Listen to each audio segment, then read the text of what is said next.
I'm Chuck Smalley. I like to go out and metal detect, treasure hunt. And Chuck's been helping others do the same for years. Guide, gear supplier, and archaeologist with unmatched experience. From the metal detectors and equipment you need to the research and real-world hunts that bring history back to life. Using high-tech tools and old-school know-how. Check out Shooter Supply and Prospecting.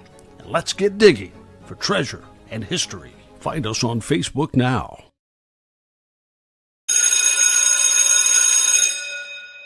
All right. It's that time. It's time for Beyond Sight and Sound. Let's do this.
Caution. Please do not operate motor vehicles or power equipment while under the influence of this show.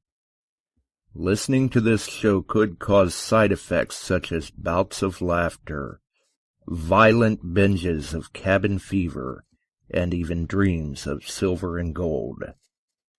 Please be advised. Now that the fine print is out of the way, on with the show. All right, we're back. We're live. On time, even. On time, in fact. And that was even with technical difficulties. Although it wasn't on my end this time. This time it was Chuck's turn. That's the way it goes, though. That's the way it goes. Technology is grand when it works, and when it doesn't, well, it's a whole other story at that point.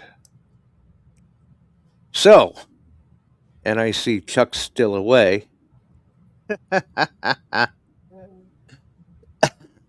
So, won't he be surprised when he gets back? And I know that Dennis has been throwing the prices out in the chat here. We'll see. Well, I thought he was. I must have missed them. Here they are. He's got gold at $4,564.90. Silver at $76.43. Platinum $1,968.60. Where did palladium go? I saw it. I know I saw it. Palladium, $1,402.80. There's still some red going on, though. Price per gram on gold, $146.62. I'm not sure what oil's doing. I think it's down, if I remember right. Of course, Chuck can probably chime in on that. I'm sure he probably knows. Yes, I can. Okay. Earlier today, it started at 104. We dropped down to 97. Currently, you're at 98.90. Now, I did see a post today from Trump that a lot of ships went through the Strait of Hormuz, and they're allowing them to start to go through. So maybe we're going to see some light at the end of the tunnel. One can hope. We can only hope. One can hope. But I see a lot of posts come up about the Strait of Hormuz, and they aren't what I would say real yet. So we're waiting. Yeah. Well, Dennis got a good report. Gas went down 2 cents a gallon today at his location. Woo! We're in it now. We're like Scrooge McDuck. So, yeehaw. Yeah. And Goldbacks are $9.07. Yep.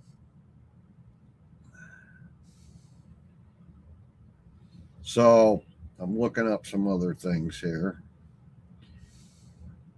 But nope, I can't find any real jumping up and down stuff on it. Right? Yeah, no huge confirmation.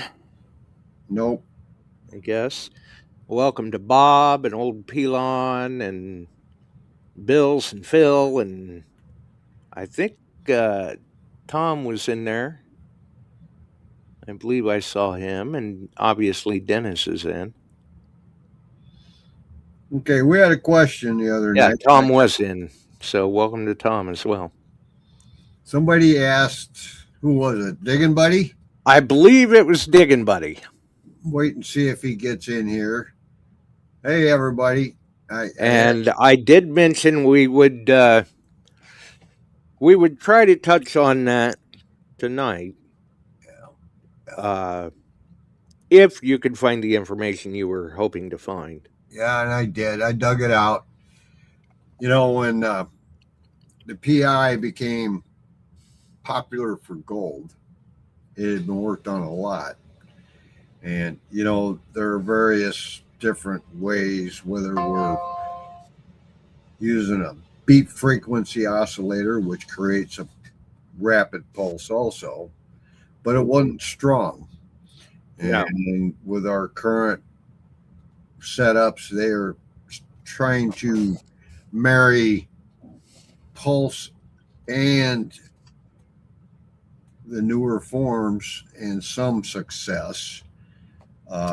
And one of those detectors that has had some success is the 2000 by MindLab, but they're moving into this different, it's not truly PI anymore. Yeah, a new generation. PI sends bursts, high energy electrical bursts into the ground through a wire coil, which create a magnetic field. So they've changed some of this. Well, the name of the latest one is Magnetar. The 7000 and the Magnetar and the 8000 have this new way of doing it, but still a PI type system. And when that pulse stops, the field collapses and it creates a voltage spike in the ground. If metal is present, the collapsing field generates internal eddy currents. Now, we've talked a little bit about eddy currents out of a coil. They all have them. Right. They all deal with that. Right. And you've got concentric coils, which come down in a V pattern. So the very depth of that V pattern gets down to about this. So that's why one early on with these in concentrics or in the older ones, you had a sweep fast for low, fast and low, kind of like weed eating. Yep, that's why you were bushwhacking with the whites. Yep. And they missed a lot in the deep community. They did. They missed a lot. They didn't have, so people that were very slow moving, but a lot of sweeps quickly were finding the deep at low kilohertz targets. And I think that is for some of us that have been in the hobby, a few decades, whatever, I think that's kind of what helped us to become more methodical hunters, is because of the style of hunting that we had to attain back then. Okay. Now, the pulse or the transmitted energy goes in and it decays, and it creates a temporary magnetic field in an iron piece. And when that sudden collapse happens, it creates a voltage spike, which comes back on your reception side. We're running a transmitter receiver, and the detector measures how long it takes for the reflected, I'm reading this so it's right, pulse to completely fade to zero. If a metal object is nearby, the eddy currents it generated resist the collapse, taking slightly longer for the pulse to decay. The detector's circuitry recognizes this delayed decay and triggers the Perceives it audio. as a target. Right. Pulse detectors look for charges in the timing of the mic and in the early whites. Let's use the 5,000.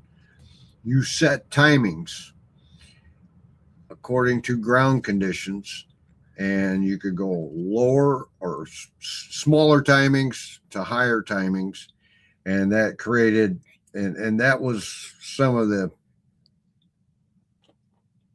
reasons it gives you the immunity to mineralization. In other words, it works in hot ground, and such as, let's use Culpeper. If Barb's on there, she'll know what I'm talking about. Culpeper and Winchester, Right. Orange.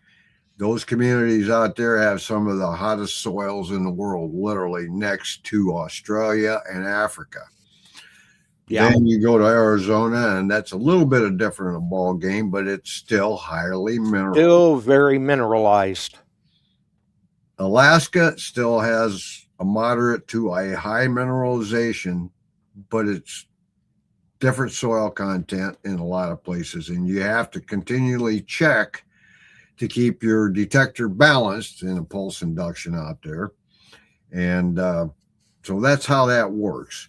And the timings are, I mean, it's sending these pulses down and receiving them ultra fast. Yeah, we're talking extremely rapidly. And eddy currents, let's look at the coil. They go kind of like that. And sometimes you'll pick a target up right, left, or out in front of the coil just a little ways. You'll just get a rise in it, and you go, So you should search around that and listen for the rise and fall in a pulse induction unit. And I had the great good pleasure the other day of running a magnetron. And, it's a player, I think. So, and so's the 8,000, so's the 7. The 2000 really pick up tiny stuff, but the new 2000 is a much more cost-effective unit. Yes. And I won't say it's PI, but it's got some of the features of PI in it. Something totally new, and they are tearing it up. They are in such high demand. I'm talking when they hit the U.S., they're gone. They hit anywhere, they're gone. They can't keep up with them. They have done so well. And this magnetron seems like it's doing pretty good.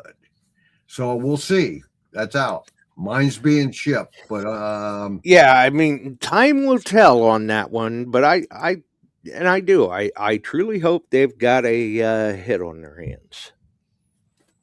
So that's a game-changing, engineered. Michael, are we getting to Iconics? I'm not sure. I'm not an engineer that's going to be able to totally explain this, but they sat me down and explained the differences between the concentric coils, the double D, how they work, and this new stuff that's coming out. And there's a couple more units coming out from Notka on one's relic only. That's going to be interesting. Especially, yeah, it will be. So this is moving faster. And Mike, I'd like to get one. I was able to order one. It's going out. Actually, it is sold. It's going to California. I turned that around just before it shipped and sent it that way because I got a guy that was dying for it. So it's out there. Joey's getting it, and I can get another. I'm going to do it. They're pricey, but they aren't as much as, say, the 8,000 or the 7,000, but they're close. Right. They're close.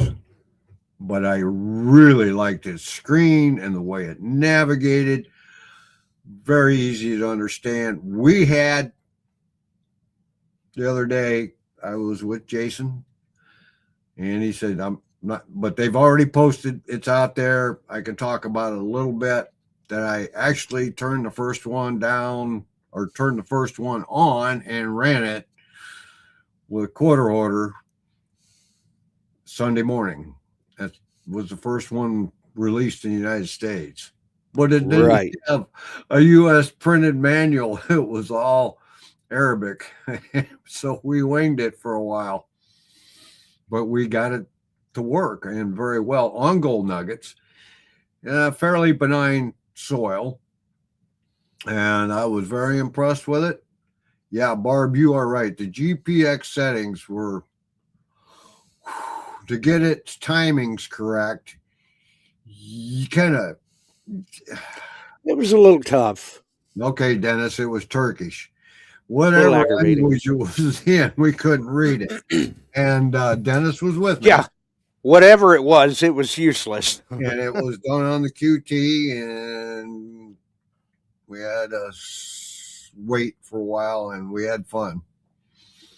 And the bandit said it was fun watching you guys play with that. Yeah, we were winging it. And Jason has no time on PI machines, which is a good thing in a sense. When he gets out there, he's open to learning it better than if he had some time. Right. And he's unbiased. I was trying to do a little crossover, but I got it balanced, and it was easy to work through. I have a little knowledge. I've run the PI units in the gold field and a relic field, and Barb runs it in the relic field a lot. So this one,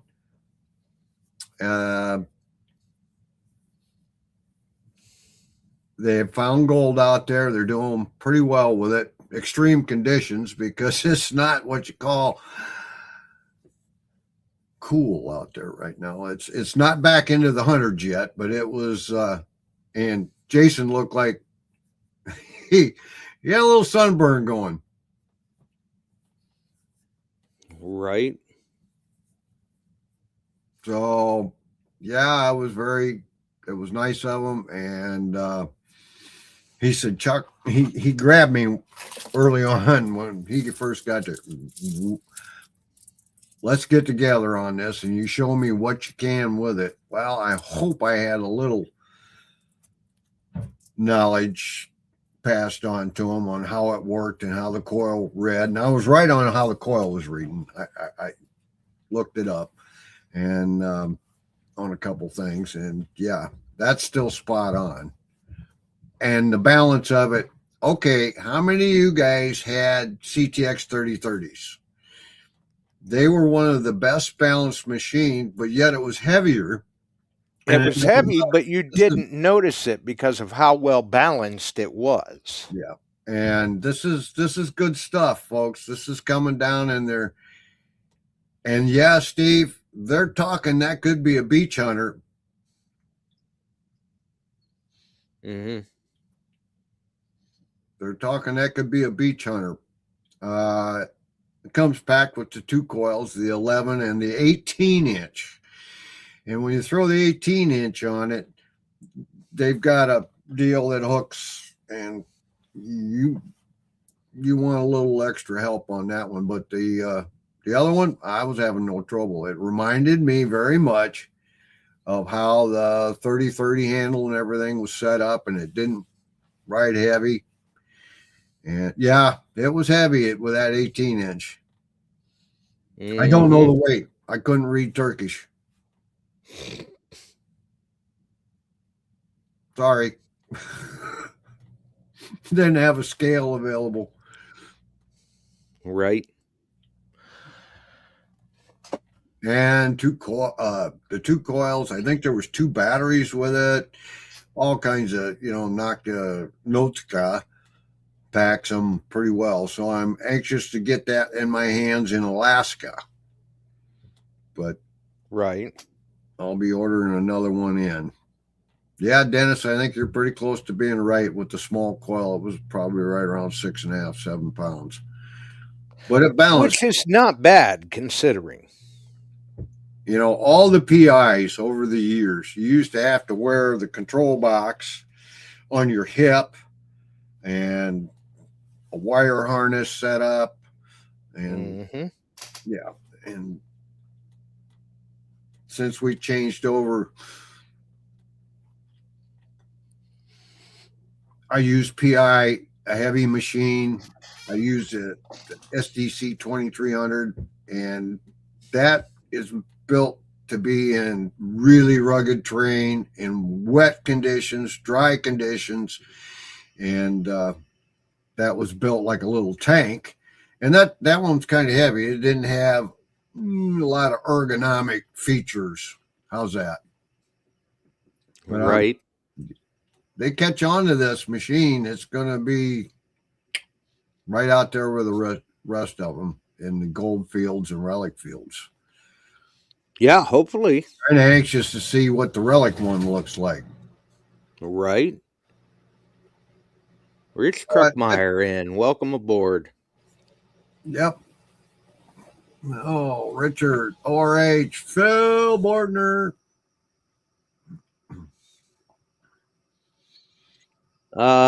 Looks like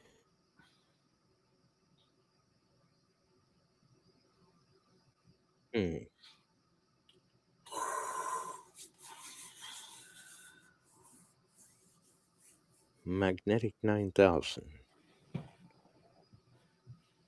He must be meaning the Magnetar. Weighs 5.3 pounds. Well, not with that 18 on there. No, I imagine that is with the stock coil, and obviously once you go to the 18, that's going to change the balance of it and make it nose heavy. You're right, Steve. Steve Pacifico. He said Notka makes good machines, good they do. service, and Delect is awesome. Yes, she is. I get a kick out of her. She loves to play roulette. So they swing in the summer, some of the others, they got a roulette wheel, and you come up and spin it for prizes. And if you hit like 0, 0, 0, I think at ours there was detectors, and they got hit. Yes, they did. Yeah, gave them out. Looks like Dennis has got the it's 5.3 pounds with the 11-inch coil and 6.2 with the 14-inch. There you go. And I don't know yet if they have the smaller coil out for it. I don't think so.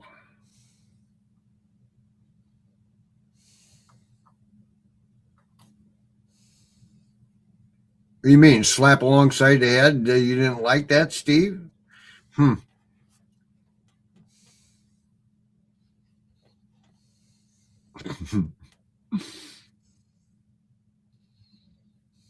I'm quite sure, Dennis, that'll be out. I'm quite sure they're working on it. There's other small coils for other gold machines coming out too, Dennis. I'm waiting on it. So are you. Right. So, yeah, it's going to be a fun trip up to Alaska playing with new machines and really learning if it gives that a bit of separation on iron, but probably not much. But there is a tone difference. Slight. Yeah, Mike, you do. Pony up some bucks. I'll get them for you, bud.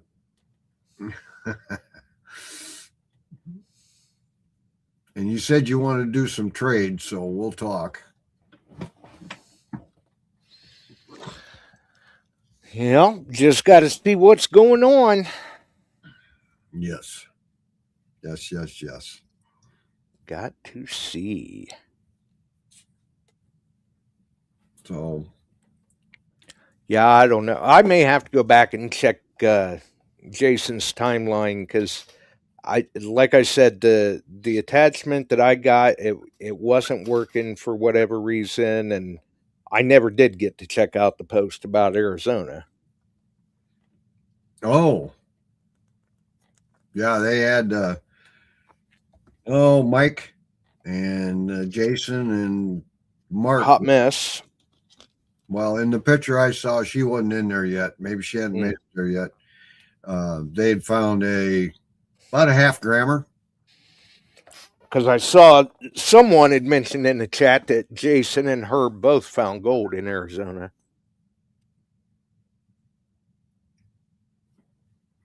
And you said the one was a half gram? What's that? You said one of them was a half gram? Yeah. That was the first one they found. That was the first day they went out. They found one. But Bob saying he hopes the Manicore finds me some gold in New Mexico in an old mining district. Tailing piles and things like that. Well, good luck. I hope it does. Bandit wants to know if you've seen the Mine Lab Gold Machine Gold Monster 1000, but that's an older model. The 2000 is out now. Yes, I have. In fact, they do a very good job.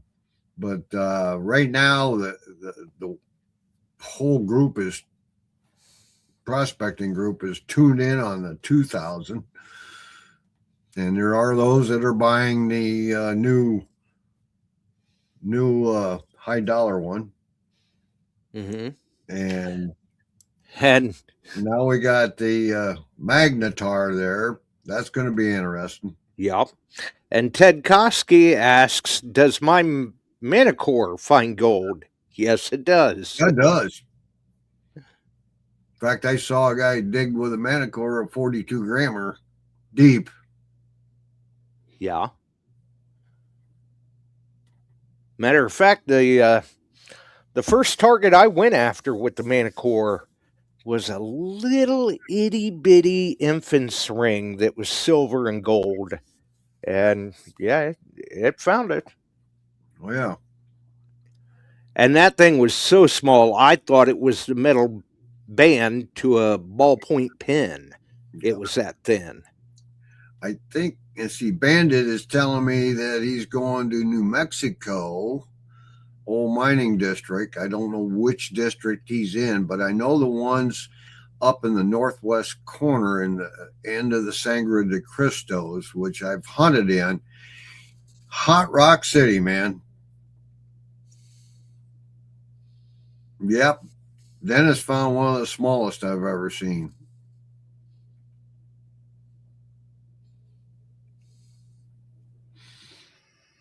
I see. Mike likes his Legend better than the Legend 2 he won. Interesting. Well, I mean, not that the Legend was a bad machine. No. But I have not really heard anybody complain about the Legend 2. I had just found... I mean, they're doing well with them. I had found a Rosie and I think a Merc, and my test unit got sold because they were really thin coming in. Right. kind of basically the same old that we see with distribution getting up and running when a new machine is released. So, Mike said he'd be willing to trade a Legend too. Well, I just got an order in. I've been waiting on. They're still going out. In fact, I got 3 in.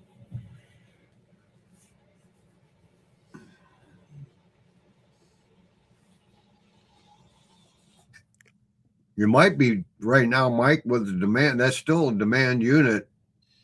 Oh yeah, Make more bucks than trading selling it outright. Outright. Okay. I have not hunted that district in southern New Mexico. I've been up in the north, outside of Cimarron.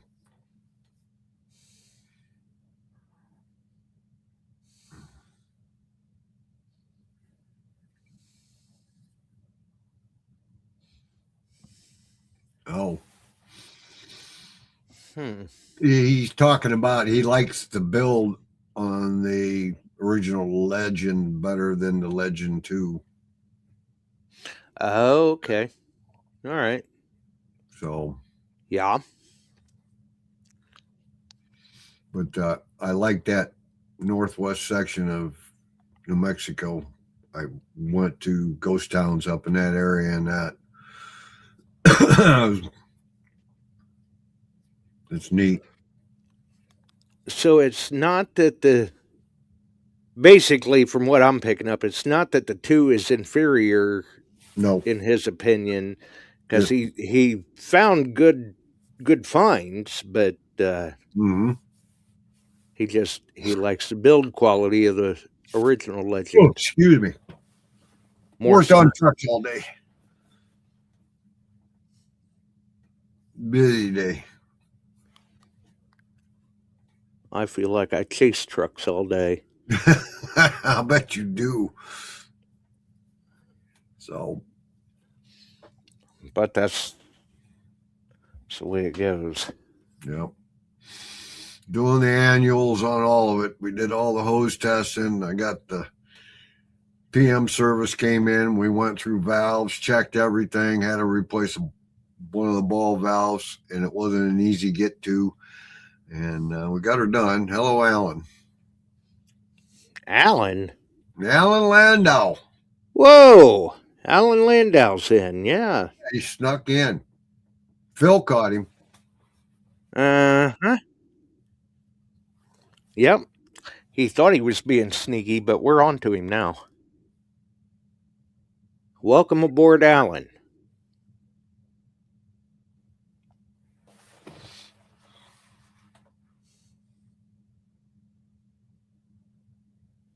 Yeah, I bet I'd like to do that too, Bob. Swing the old coil over a treasure out west. That'd be fun. Right? Yeah, wouldn't be bad. No. Oh, Alan says he was hiding. Lurking. Yep. So, but Alan just likes to keep everyone on their toes. Yeah. Well, he's with the right guy running around there. Yeah.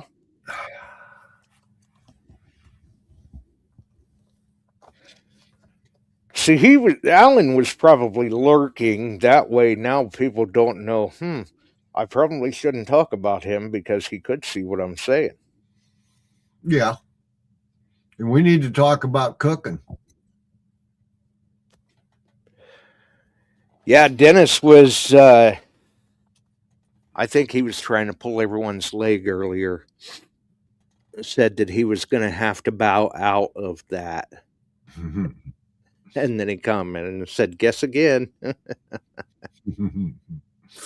So I was looking around a little bit, seeing what we could give to the first place, second place. I don't know if we're going to have to get some hot sauces or something like that for them to use. Yeah, I don't know.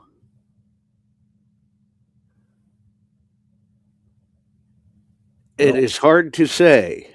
Yeah. Something that goes with the territory.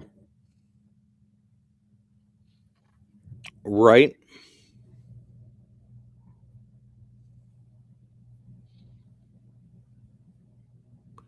And Alan's probably saying, you feel free to cook all of it you want. I'll have no problem eating it if somebody needs to clean up. Yeah. Bob is talking about his grandfather was a treasure hunter in the 50s, 60s, and 70s. And he's got some informational tapes and everything else. You just wouldn't believe it. That's cool stuff. Some of those old timers had a lot more information than you can find today because they talked to maybe somebody that was around in that era. They knew what they were talking about, and a lot of that information is not necessarily real easy to find today. That's right. That's right. Unless, of course, you're lucky enough to know somebody or knew somebody that divulged that to you. Well, one of the best trips I ever took up in Wisconsin, I got permission from the sheriff to do the county seat, the courthouse, and the park attached to it. And I walked out, and I'm walking down, older gentleman sitting on a bench and carrying a detector. He says, "What are you looking for?" I told him, and he says, well, this is where the county fair used to be. Really? And he explained where everything had sat out there, including the penny pitch with Jill hit and that kind of stuff. And she cleaned up on that thing and didn't like it because she wasn't finding silver. All she kept finding was Indian head pennies by the hand. Right? God, it's a tough life. So talking with the old timers that were there was fun. Right.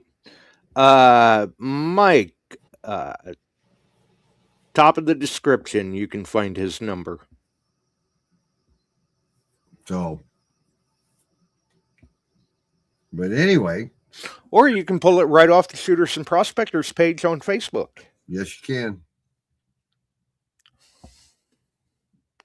Because Mike said he wanted to text you after the show, and then he's like, well, call might be better. Send me your number. But that's fine.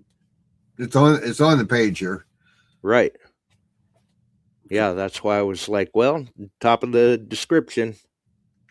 There it is. Or right there on the Shooters and Prospectors page. Yep. I'm lazy. That's cool, Bob. That's first. If you can get firsthand or close to it information, that's killer. That makes the provenance that much better. Yep. But it's tough to, especially for some of these older tales. It's really tough to get firsthand experience. Firsthand it's hard. Accounts.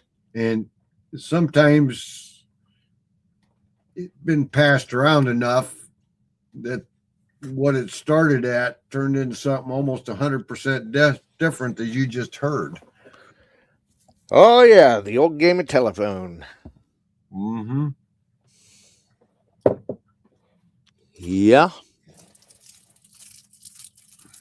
And then I don't know.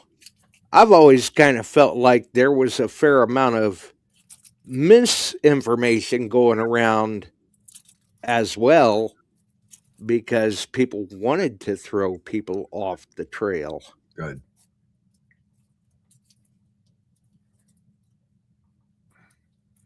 Barb's saying that she's all clear now, and now she wants a Traeger or Blackstone. Ooh. And that is good news. Right? What do you like to cook the most, Barb?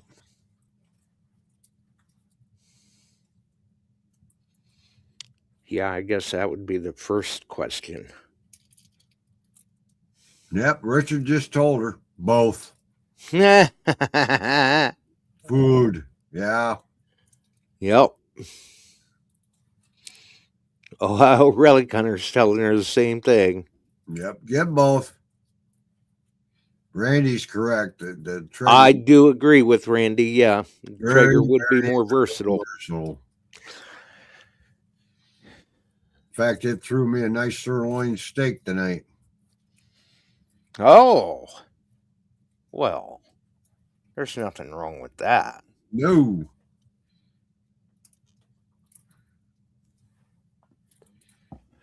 Now, Randy, what's your most often used pellet? Hickory. Hickory. That's what I'm gonna guess. Hardwoods. Nope. Lean toward the Blackstone. She's leaning towards the Blackstone. Why? Yeah. Just out of curiosity.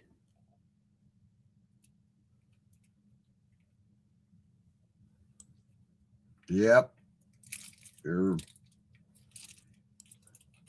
probably right on that, ORH. Yeah, I use the premium blend too. But I do like hickory. Yeah. Yep.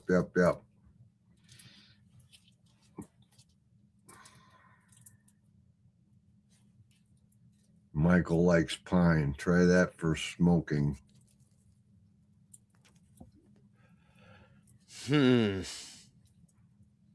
I don't think so.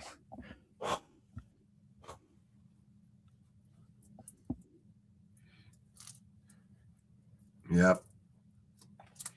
So we're going to try to set it up. Hopefully on Sunday we can talk about it. But Sunday I'm on the road. I'll be down in Keokuk, Iowa to my Oh yeah, that's right. So it'll probably be Wednesday. graduation on Sunday. Yeah, so it'll probably be Wednesday. Probably be the following Wednesday, right after the holiday, and we can set it up. We'll do a one-day deal, as it was mentioned by somebody, I can't remember who, to send all your pictures in and explanations of what it is that you cooked up that day, what you made it with, and show us a plate all ready to go at the end of it, and then we'll get the 3 judges that we got to judge it. And then the following whatever beyond that, we'll announce it. Right, which our volunteer judges were Phil, Janet, and Barks, if I remember right. Yep. Kevin said he'd do that. Yeah, we've been talking barbecue, Steve. Were you sleeping again? A little nap? So, and I think Phil might know what a good meal looks like. Oh yeah. You know, actually, Barb, you could do that on Traeger too. Yeah. All you'd need to do is get a griddle plate. Yep. Steve wants to be a judge. We got 3. I don't know if we had a 4th, it'd work out if you guys tied. Yeah, who knows? Maybe we'll keep that in mind, Steve. And if we need a tiebreaker, we'll bring you in. How's that sound? And I'll do a little shopping around for a few prizes. Something. I don't know. Right. Hedge. Ooh. Ugh. Yeah, we'll have to see. Yep.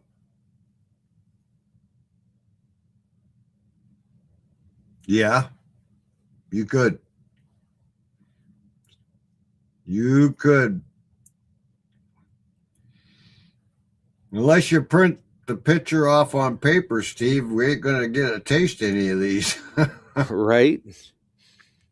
Well, yeah, you could do that on your camp stove, Barb, but Yep. So, or how about this, Barb? You could get a Traeger, and then you could get a Blackstone griddle plate to use on the Traeger. Phil.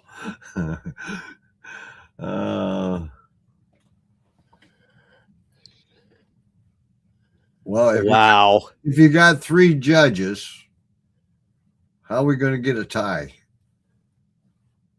Unless one abstains. Right? Politics, you know.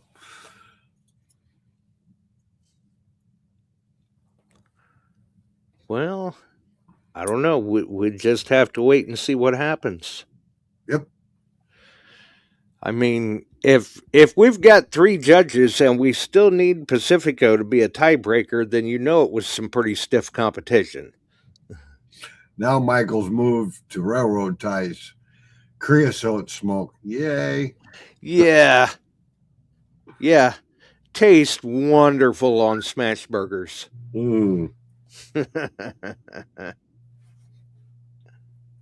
Might as well throw some black walnut in there too. There you go. It's almost as potent as sage.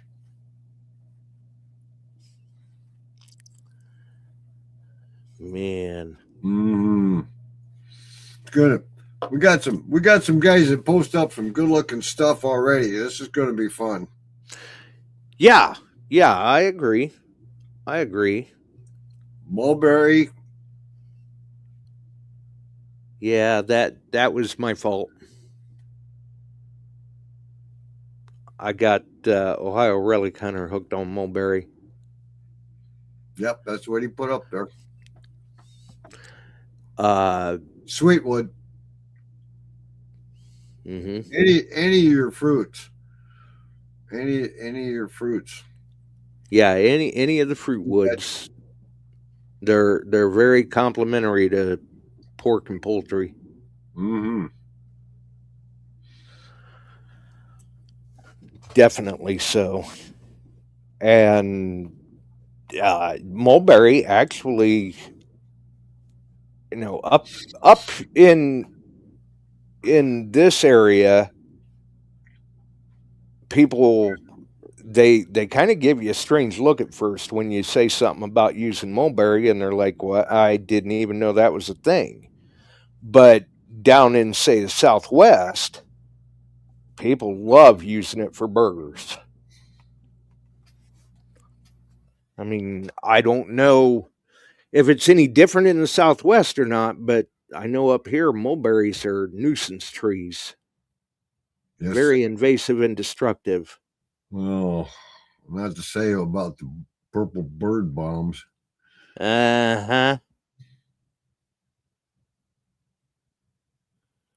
Yeah, absolutely. Yeah, what's the matter with Mexican to go, Barb? What the heck? You could do that on your griddle plate too, Barb. Yellow mesquite. Out west, I went to a Basque, Basque dinner, Basque. Oh man, they use mesquite and a little bit of sage and did steaks up on that. Phenomenal. And You could smell that 2 miles away. It was good. So, Yeah, definitely. And I know Ohio Relic Hunters had it happen before, and I have too, where I'd be out smoking and people would come down the alley, you know, you can smell that a block away. Oh, that smells so good. mm.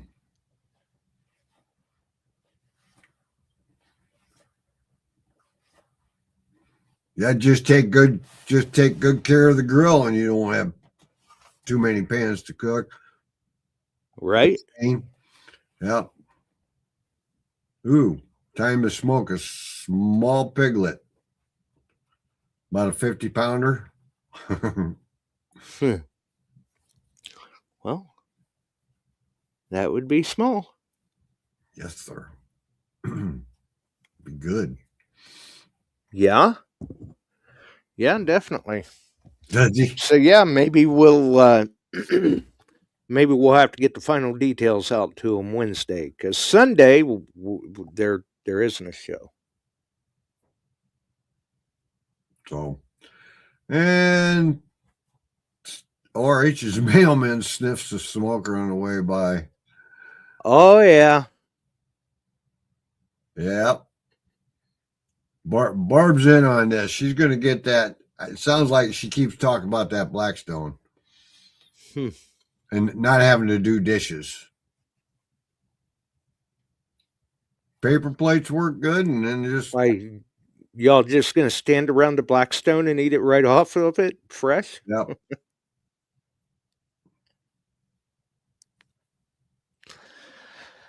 Oh no. No, I don't either. The Traegers, they're definitely nice units, though. I'm going to talk to you about what we can give away. I'll do some shopping, maybe talk to Dennis a little bit too, and see what we come up with. Okay. Yeah. I'm not giving away my leftover candies from Dennis and Marcia, that's for sure. Hey, Weber grills are great grills too, Steve. Yeah, Weber's not too bad. Yep, they're good. Now, a friend of mine's got one of those green eggs, Oh, and that thing smokes ribs. Unbelievable. mm-hmm. So he's got that down to a science. But those things, they're pricier than the Traeger. Yeah, they are. Barb wants to know how hard is it? How hard is what? Oh, to clean a Blackstone or a grill. Oh, And yeah, it's RH is telling her it's easy, it takes a couple minutes, and yep. they season it. Yeah, you got to make sure to keep it seasoned. I know of a number of people that enjoy doing pizza on the Traeger there, Richard. Yes, they do. They are heavy, Randy. What do you want me to call you, Mike? I gotta look and see if I got you in my phone. I think I do. Well, and that's one of the reasons why the green eggs are the price that they are.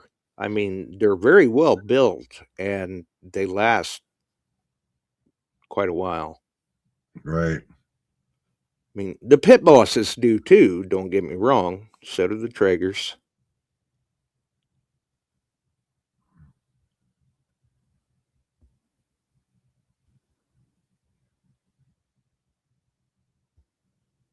And Bill says he still wants to do homemade bread in his grill.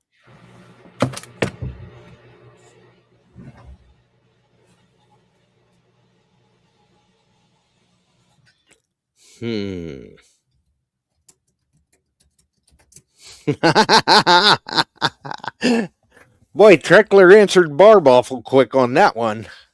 No.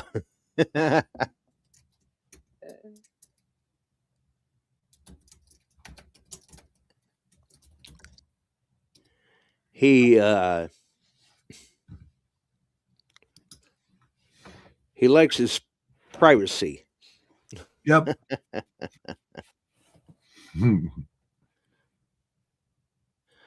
Oh, yep, Mike's gonna have to message you. Yep. That's all right though.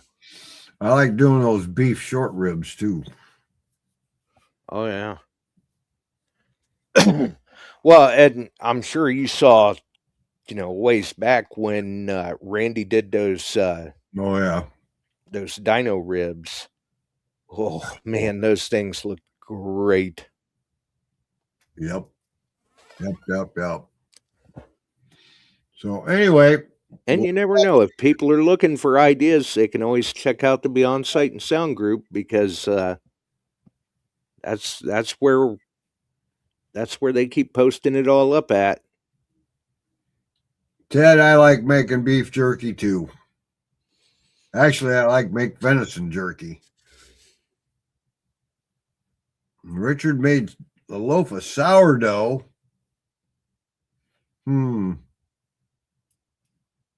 Interesting.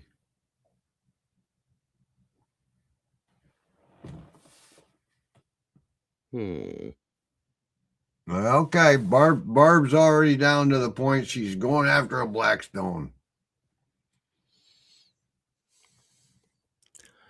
Okay, well, Yep. I just my own personal preference is that the pellet grills are more versatile, because you can do so much with them. You can smoke, you can bake, you can roast, you can sear.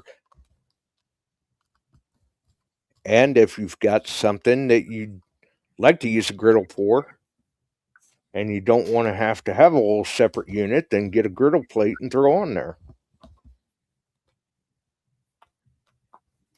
Yep.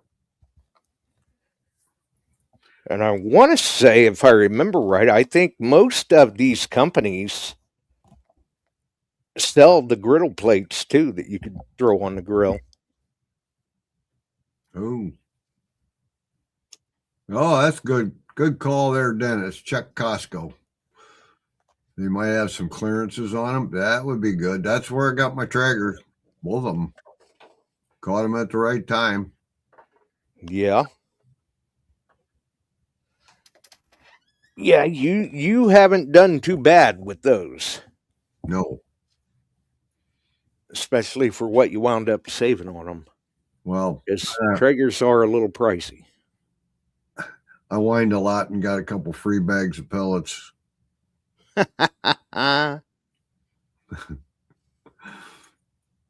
So, but I want to take a minute to remember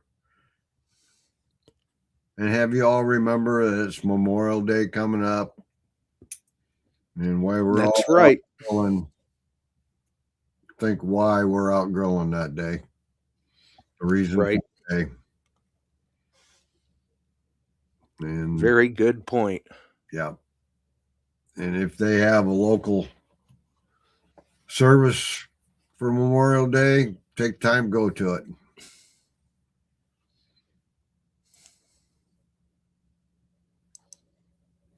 Yeah. Yeah. Wear your poppies. You're right, Dennis. I've hunted with Barb, Mike. It's a good time until her battery goes to hell on her 5,000 to get the dais out. She was not happy that day. Right. But we were trying to get it squared, and we got up, and I think they ended up. Barb, did they give you another battery?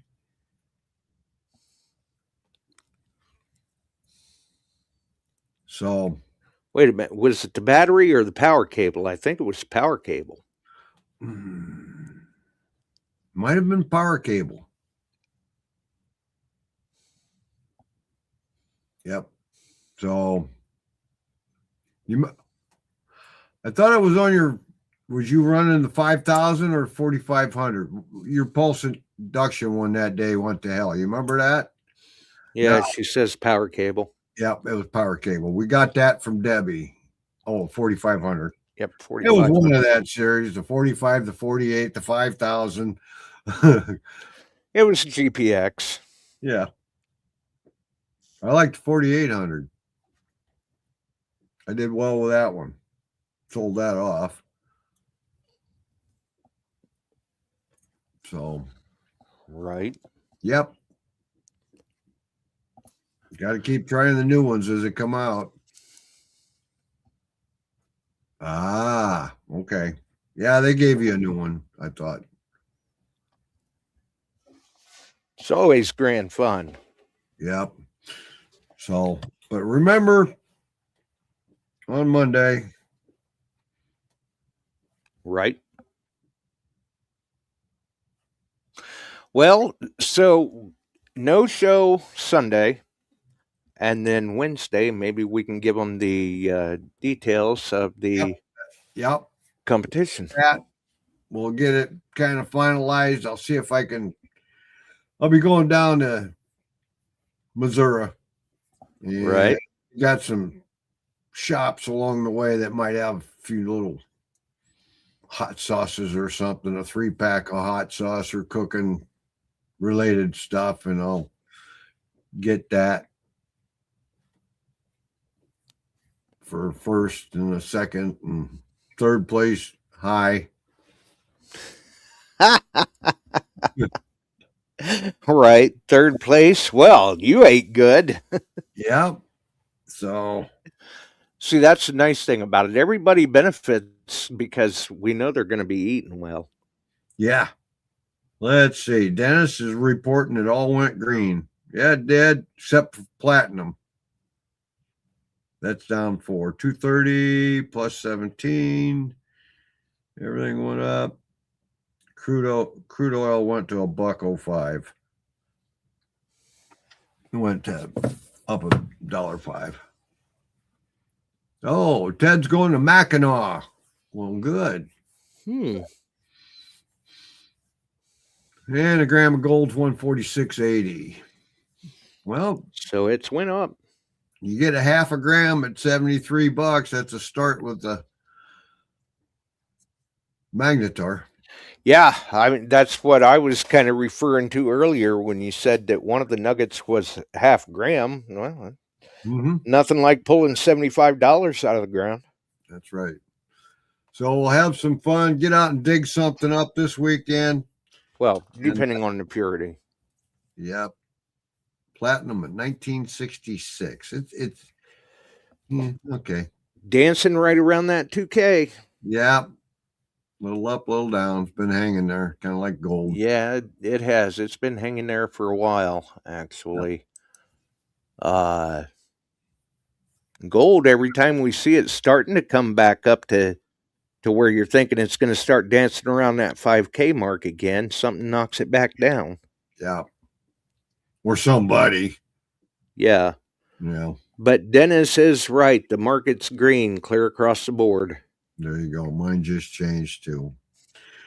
Well, everybody, let's see. Barb, they didn't see my post. What post was that, Alan? Yep, wear your sunscreen. You're right, Phil. So, happy Memorial Day, everybody. Be safe, drive safe. Oh, by the way, if you're in Iowa, they are really pinching them because they put the new law in on you got to be hands free, and they're pinching them on seat belts heavily. And Illinois is starting the same thing this weekend. So slow down, take your time, wear your seat belt. Don't mess with the phone while you're driving unless you can do it wirelessly. Make a call, that type of stuff. Stay safe. That's why I use a headset. That's right. And Mike, you got my number? Did you message it to him? No, I have not yet. I don't have his number in my phone. Well, then you're going to have to send it to him on Facebook Yep, Messenger. I'll send it to him that way. There you go. Oh, he sent it to me. I just opened it up. I got his number. Oh, you're in for it now, Mike. Yep. All right. All right. We'll see, Chuck. See you, my good friend. Thanks for having me on. Everybody stay safe. Have fun. Later. Yep. Then there was one. So, yeah, Sunday, no show. We'll be back Wednesday, and hopefully we can have the details of the competition and all of that ironed out at that point. And hey, remember Memorial Day. If you enjoyed the show, throw us a like. You can follow us here, Beyond Sight and Sound on YouTube, Beyond Sight and Sound on Facebook, Metal Detecting, Beyond Sight and Sound Facebook group. And there's always the podcast distribution services as well. Have a wonderful evening, folks. We're out of here. We sure are glad you found us here tonight. Thanks for dropping by and joining in. If you like metal detecting, treasure hunting, gold prospecting, or even entertaining discussion, check us out Wednesdays and Sundays, 8 p.m. Eastern, on your favorite podcast distribution services.